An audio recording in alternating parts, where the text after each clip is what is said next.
Hi, my name is David Weill, and have you ever had anything in life not go according to plan? Well, this is a story of my life, not my plan. Proverbs 19:21. Many are the plans in a man's heart, but it is the Lord's purpose that prevails. So I grew up in Connecticut, and my parents were divorced. Didn't see my dad a lot growing up, and we were the family where people brought us food at Thanksgiving time, which I think is part of the reason why I have such a desire and heart to help other people, the underdog. Um, and so, since we didn't have any money, I went to the World's Fair back in the 80s sometime.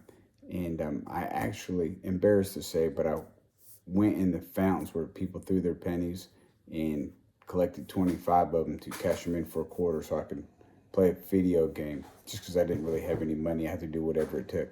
And so from a young age, my desire was just to have a lot of money because I knew that's what made you happy, right? Or so I thought.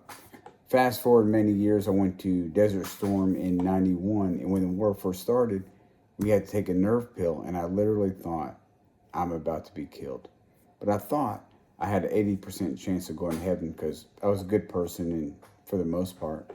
And but I learned later that doesn't have anything to do with it. And so in 93, I was at a summer mission actually with Crew, Campus Crusade for Christ. And as I was learning how to share the gospel, I realized this is a decision I've never made. I've never confessed my sin. I knew I had sin. I wasn't perfect, but I've never gave my life to Christ and asked for forgiveness for my sins, trusting that Christ is God's Son and He died on the cross for my sins. So I came to this realization that I thought I was a Christian because I was a good person, but when I learned the truth, when I was 23 years old, I gave my life to Christ and decided to live for Him and not myself. Life hadn't been perfect by any means since, but as I've grown in my faith over the years, knowing that no matter how good I am, God won't love me anymore, or how bad I am, God won't love me any less.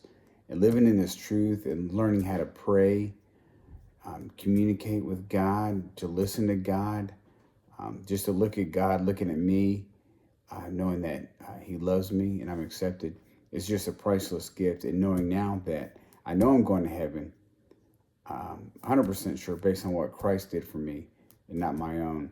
And so now I try and live my life. I pray 7 words every morning.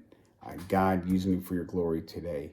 And there's nothing greater than being used by God and what He's doing all around us every day.